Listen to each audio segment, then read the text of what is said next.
Welcome to Maan channel. இன்றைக்கி இந்த வீடியோவில் என்ன நம்ம பார்க்க போகிறோன்னா ஒரு ஜாலியான நல்ல இன்ட்ரெஸ்டிங்கான ஒரு vlog தான் பார்க்க போகிறோம். இப்போ நம்ம எங்கே போயிட்டுருக்கோம் அப்படின்னா என்னோடய school days leaves, halfly, annual leaves எல்லாமே நான் அதிகமாக ஸ்பெண்ட் பண்ண இடம், போய் விளையாண்ட இடம்லாம் அந்த ஊர் தான். இது எங்கள் மாமாவோட ஊர் தான். நம்ம ஊருக்கு போயிட்டு அங்கே என்னென்ன பண்ணுறாங்க, என்னென்ன இருக்குன்றதை நான் உங்களுக்கு காட்டுறேன். வாங்க இப்போ வீடியோக்குள்ளே போகலாம்.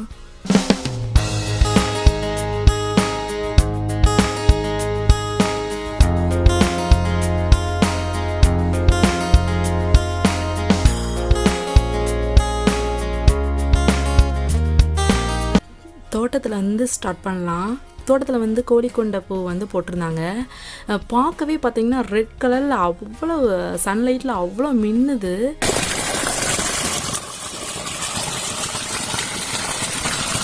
அதுக்கு பக்கத்துலேயே பார்த்தீங்கன்னா கரும்பு தோட்டம் இருந்துச்சு. அது அழகாக ஒரே லெவலாக வளர்ந்துருச்சு பார்க்கவே. இந்த கரும்பு நம்ம நார்மலாக பொங்கலுக்கு வெட்டுற கரும்பு இல்லை. இது கொஞ்சம் ஸ்ட்ராங்காக இருக்கும், கடிக்க முடியாது. இது என்ன கரும்புன்றது எனக்கு தெரியல. சீனி கரும்பா என்ன கரும்புன்றது தெரியல. ஆனால் இது கரும்பு ஜூஸ் போட யூஸ் பண்ணுறாங்க. அந்த வகையான கரும்பு இது. இது எங்கள் அக்கா கரும்பு ஒடிச்சிக்கிட்டு இருக்காங்க. கிராமத்தில் பார்த்திங்கன்னா யாரும் கரும்பு ஒடிச்சிக்கிட்டு இருக்காங்க அது பண்ணுறாங்க யாருமே இதுவும் சொல்ல மாட்டாங்க. குழந்தைங்க சின்ன பிள்ளைங்க ஆசைப்பட்டா அவங்கவுங்க எடுத்துக்குங்கன்னு சொல்லுவாங்க. இந்த ஒரு குணம்தான் எனக்கு ரொம்ப பிடிக்கும். அந்த இதில் அவங்க ஒரு ஊருக்கு கிராமத்துக்கு போயிருக்கோம் அப்படின்னா எல்லாருமே வாங்க எங்கள் வீட்டுக்கு சாப்பிட அப்படின்னு ஒரு வீட்டுக்கு வந்திருக்க விருந்தாளியை எல்லாருமே விரும்பி தான் வீட்டுக்கு வந்திருக்க விருந்தாளி மாதிரி ஒரு உபசரிப்பாங்க. அது எனக்கு ரொம்பவே பிடிக்கும். கரும்பு கடித்து சாப்பிட்றது ரொம்ப நல்லது. அது நல்லா பல்லை க்ளீன் பண்ணணும்னு சொல்லுவாங்க. நல்ல ஸ்ட்ரென்த்தும் கொடுக்கும். நெக்ஸ்ட்டு நம்ம தோட்டத்தோட செல்லக்குட்டியை பார்க்கலாம். இவங்க பயங்கர சேட்டை, நல்லா விளாண்டுக்கிட்டு இருந்தாங்க தவ்வி. எங்கள் மாமா மாடு வளர்க்குறதா ரொம்ப பிடிக்கும்.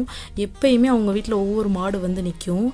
கண்டிப்பாக ஜல்லிக்கட்டு அலங்காநல்லூர், பாலமேடு ஏதாச்சும் ஒரு ஜல்லிக்கட்டுக்கு போய்கிட்டே தான் இருக்கும்.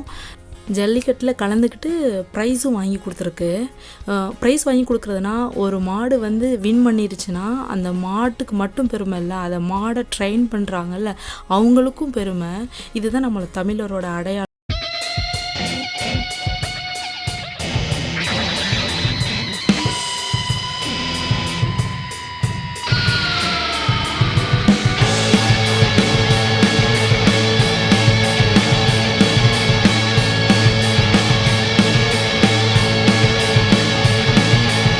பப்பாளி பழம் அந்த மரம் ஒரு 4-5 இருந்தது.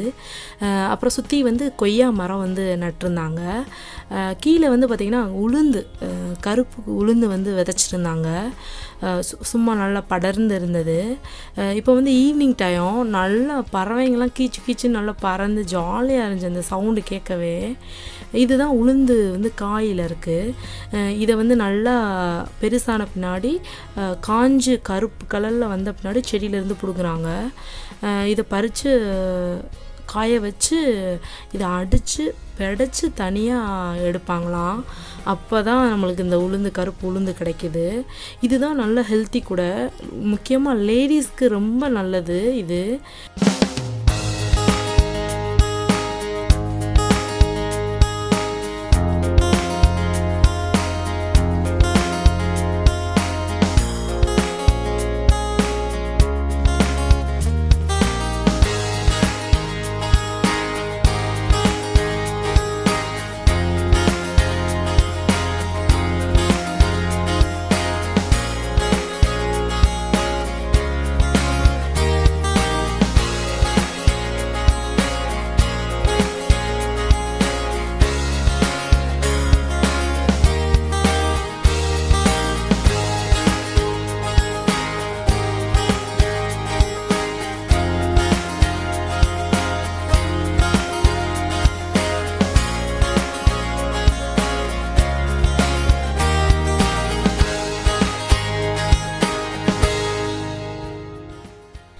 இந்த இடம் ஃபோனில் நான் பார்க்குறத விட நேரில் பார்த்தா ரொம்பவே அழகாக இருக்குது. நம்ம முடிஞ்ச வரைக்கும் விவசாயம் எல்லாருமே செய்யணும்னு அவசியம் இல்லை. வீட்டுக்கு ஒரு பூச்செடி வச்சு பாருங்கள். அந்த ஹேபிட்டை நல்லா நம்மளை இம்ப்ரூவ் பண்ணணும். ஏன்னா நம்ம இருக்கிற இடம் எல்லாமே கார் பார்க்கிங்காக தான் மாற்றிக்கிட்டு இருக்கோம். அதனால தான் இன்றைக்கி நம்ம ஆக்சிஜன் கூட நம்ம காசு கொடுத்து வாங்குகிற நிலைமைக்கு நம்ம வந்திருக்கோம். உங்கள் வீட்டு குழந்தைங்களுக்கு அவங்க சாப்பிட்ற காய்கறி, அரிசி எல்லாமே எப்படி இருந்து வருது அப்படின்ற ஒரு கொஸ்டின் கேளுங்க. இது எல்லாம் சொல்லி கொடுத்தா தான் அவங்க ஏசி ரூம்லேருந்து வெளியில் வந்து இயற்கையான காற்றோட மதிப்பு எவ்வளவு, இம்பார்ட்டன்ட் எவ்வளவுன்றது தெரியும். அப்புறம் 3 பூனைக்குட்டி வந்து வளர்த்துருந்தாங்க. அது ரொம்ப குட்டியாக இருந்தது. இப்போ தான் வந்ததாக சொன்னாங்க. அந்த ஒயிட் கலர் தான் ரொம்ப க்யூட்டாக இருந்தது. அங்கே எலி தொல்லை அதிகமாக இருக்குது அப்படின்றதுக்காண்டி பூனைக்குட்டி வளர்க்குறாங்க. எப்போயுமே தோட்டம்னா அதில் நாய், பூனைக்குட்டி எல்லாமே முக்கியம்.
ஈவினிங் 6 o'clock ஆகுது.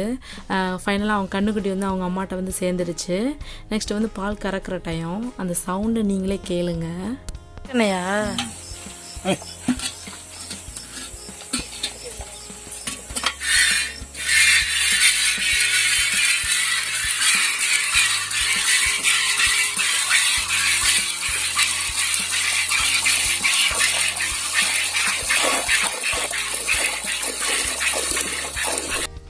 சவுண்டு கேட்க நல்லா இருக்குல்ல. இந்த பால் வந்து கறந்துட்டு தேவையான அளவு வீட்டுக்கு எடுத்துகிட்டு மீதத்தை வந்து பால் வண்டி இதுக்குள்ள வந்து ஊற்றிடுறாங்க. ரெகுலராக ஊற்றுறாங்க. அங்கே வந்து கம்மியாக தான் எடுத்துக்கிறாங்க பால்லாம். நெக்ஸ்ட் வந்து உளுந்து செடி பார்த்தோம் இல்லையா, அந்த செடியை வந்து தீவனமாக மாட்டுக்கு கொடுக்குறாங்க. இதே மாதிரி பின்னாடி வந்து சோளத்தட்டை, இது மாதிரி புல், நெல் விளைஞ்ச பின்னாடி கதிர், இது எல்லாத்தையும் வந்து தீவனமாக தான் மாட்டுக்கு யூஸ் பண்ணுறாங்க. இதில் வந்து அவங்க அம்மாட்ட வந்து கண்ணுக்குட்டி வந்து அப்படியே வாங்கி சாப்பிடுது. சூப்பராக இருக்குல்ல. எப்பயுமே நான் அனிமல்ஸ் வந்து செய்கிற எல்லாமே வந்து சூப்பராக அழகாக இருக்கும் பார்க்க. அதோட அன்பு வந்து எப்பயுமே உண்மையாக இருக்கும். நம்ம ஒரு நாள் தண்ணி கொடுத்தோம் அப்படின்னா அதுக்கு மறுநாள் நம்மளை வந்து பார்க்கும். அதே மாதிரி தான் எல்லா அனிமல்ஸும் ஒரே மாதிரி தான்.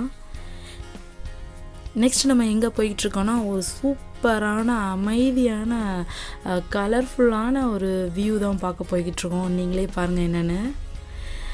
ஒரு குளத்தில் வந்து தாமரை ஃபுல்லாக இருந்துச்சு. அங்கே இருந்த பூ பார்த்திங்கன்னா 500 பூக்கு மேலே இருக்கும். இது வந்து ஜூம் பண்ணி கட்டுறேன் பாருங்கள், எவ்வளோ அழகாக இருந்துச்சு. ஆனால் ஃபோனில் அவ்வளோ கிளியாரிட்டி இல்லை. தாமரை இலையில் தண்ணி ஒட்டாதுன்னு சொல்லுவாங்கள்ல, அதான் டெஸ்ட் பண்ணிக்கிட்டு இருக்காங்க. ஃபைனலாக எல்லாருமே பக்கத்தில் இருந்தவங்க எல்லாருமே கிளம்பிட்டாங்க. மார்னிங் 7 o'clock வரவங்க ஈவினிங் வந்து 6 o'clock ஆயிடுது அவங்க வீட்டுக்கு போக. புல்லுக்கட்டு வந்து மாட்டுக்கு தேவையானதெல்லாம் எடுத்துகிட்டு வீட்டுக்கு கிளம்பிடுறாங்க. இது மட்டும் இல்லாமல் நெக்ஸ்ட்டு வந்து Part 2 வெயிட் பண்ணிக்கிட்டு இருக்கு. அந்த வீடியோவையும் மிக்ஸ் பண்ணாமல் பாருங்கள். மறக்காமல் நம்ம சேனலை சப்ஸ்கிரைப் பண்ணிக்கோங்க.